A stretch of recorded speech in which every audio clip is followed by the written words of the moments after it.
I should have just stayed in Caesarea that wretched day. I lived in a lovely palace on the seashore. The city was prosperous. It wasn't Rome, but my life was peaceful. Have you ever been interrupted while in the middle of a deep sleep? Perhaps you acted irrationally before you could fully wake up. This is what happened to me, but let me start at the beginning. The beginning of the end, that is. Two men who led lives of contrast were Peter and Pilate. One a Jew, one a Roman, one a follower of Jesus, one who ordered the death of that same Jesus, one who repented, one who did not. Yet during the trials of Jesus, both of them gave in to cowardice.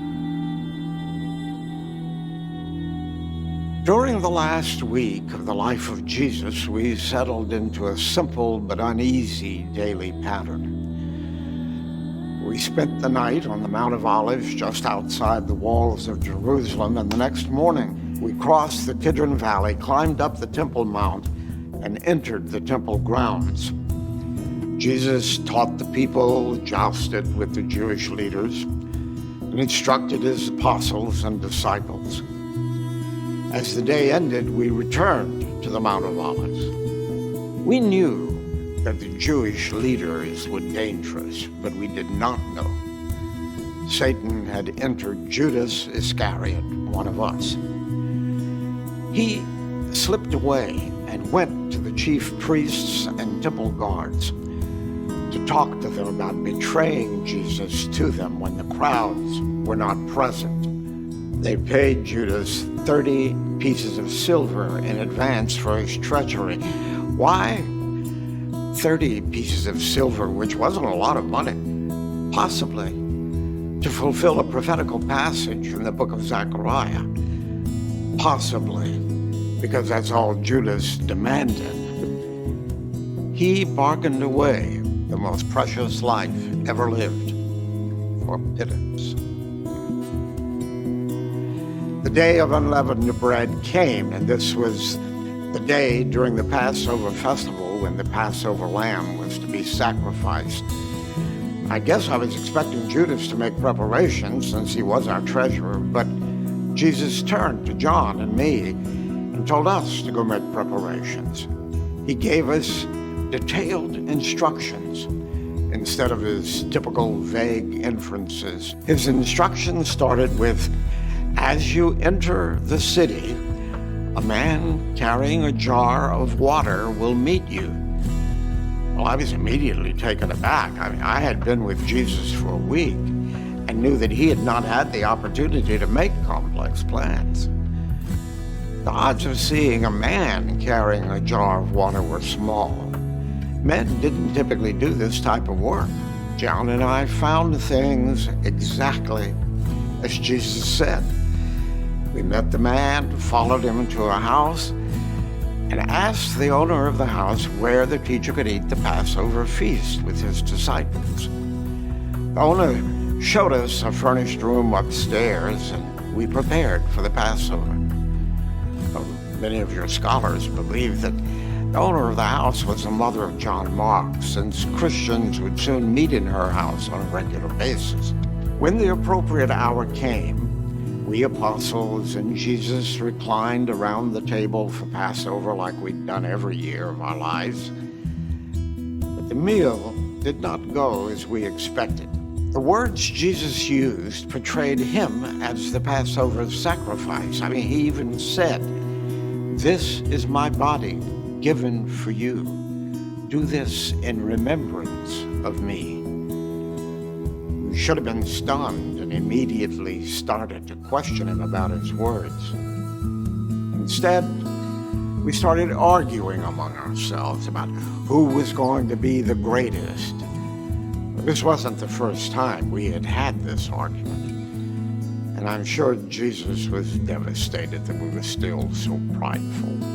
Jesus took the argument and turned it into a lesson, showing that the most humble among us would be the greatest, and he backed up his words by showing how he had come to serve, not to be served. I should have left well enough alone, but I continued with a haughty attitude. Jesus turned to me and said, "Satan has asked to sift you as wheat, but I've prayed for you that your faith may not fail. And when you've turned back, strengthen your brothers." I didn't catch his conclusion that I would fail while being sifted. I boasted, "Lord, I'm ready to go with you to prison and to death." He looked at me with sad eyes and said, "Before the rooster crows today, you will deny me 3 times. Jesus continued to talk to us for a long time, just as John recorded in his gospel account. While continuing to teach us, Jesus led us across the Kidron Valley and up the side of the Mount of Olives to a place known as Gethsemane. After a while, Jesus separated himself from us to pray to God. He had often done this, so we didn't think much of it, until he asked James, John, and me to keep watch with him. He felt so sorry for us because we could not even stay awake during this time of extreme danger. I was still asleep. A crowd of men with torches appeared out of nowhere and came toward Jesus. Judas was with the crowd, walked toward Jesus as if to kiss him in greeting. Jesus said, "Judas, are you betraying the Son of Man with a kiss?" I grabbed a sword, hacked toward the nearest person to me, cut off a man's right ear. Well, I had just woken up. I wasn't thinking clearly, just reacted. Now, I was completely in a panic. I saw that the crowd consisted of soldiers and the temple guard, probably sent by the chief priests, elders, and other Jewish officials. They seized Jesus, started walking him down the hills. We apostles scattered every direction. From my vantage point, I could see that the torches were headed toward the house of the high priest. I stumbled down the path in the dark, able to stay a short distance from the crowd. As they went into the house, I came from the backside, and I sat near the fire in the courtyard, trying hard to keep my face hidden. Then this girl came up to me. This man was also with him. It was a servant girl accusing me of being a follower of Jesus. I, of course, denied it. My accent, my clothes gave me away. I denied my Lord at the mere words of a servant girl. Twice more I was accused of being a follower of Jesus, and twice more I denied it. At the exact moment of my third denial, a rooster crowed, and Jesus turned and looked straight at me. And I remembered what he had said to me. And I went away and wept bitterly. In the distance, I could hear them insulting Jesus and beating him.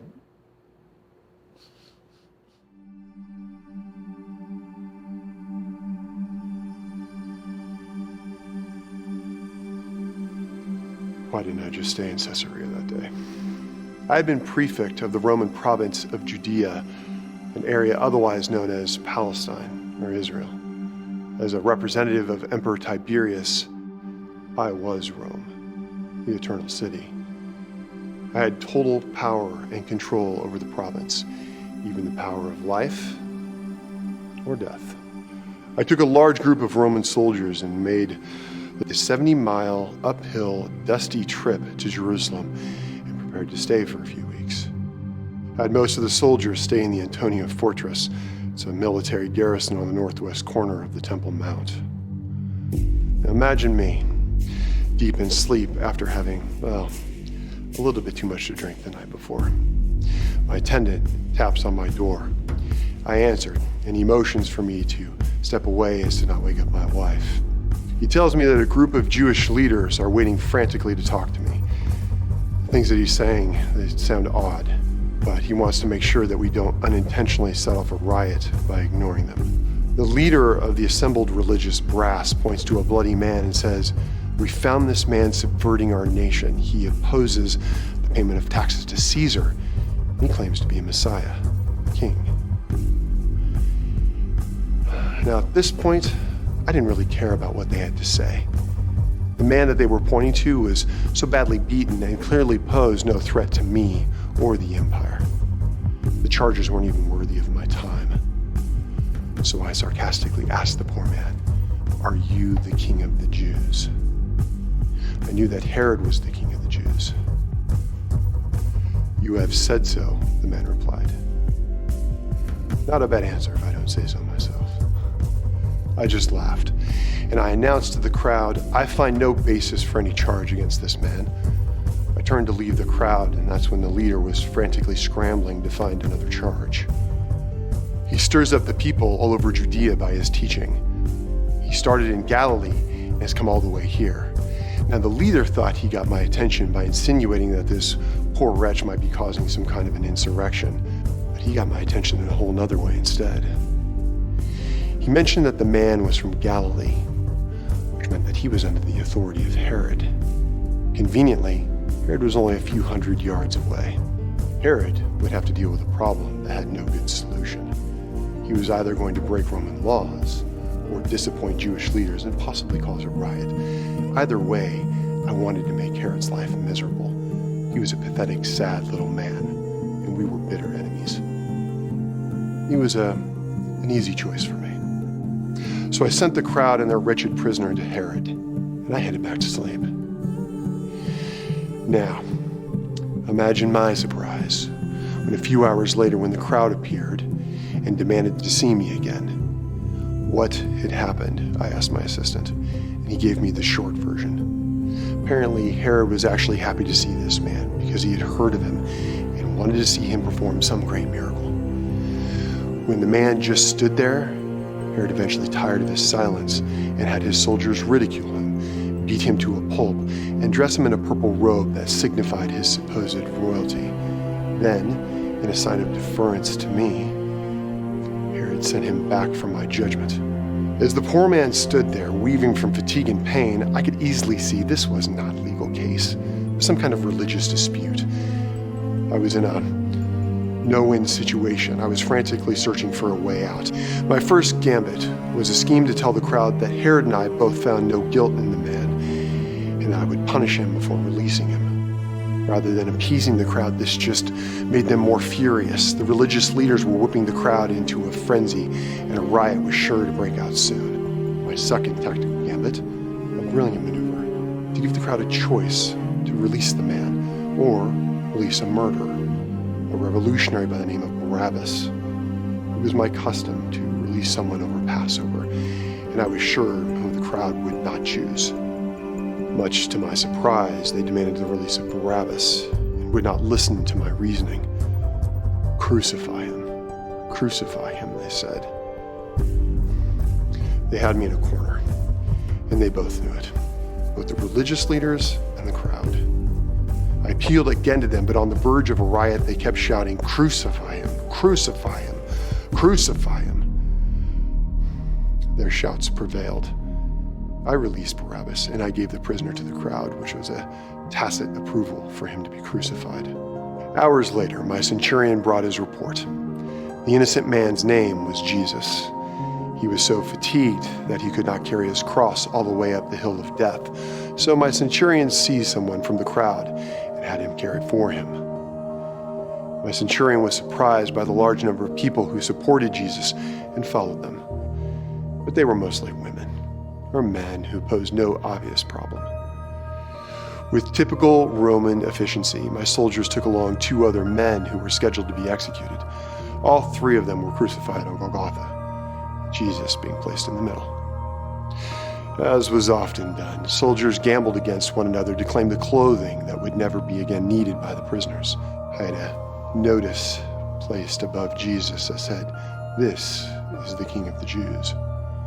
The soldiers in the crowd delighted in mocking Jesus because of his inability to save himself, even though he was a king.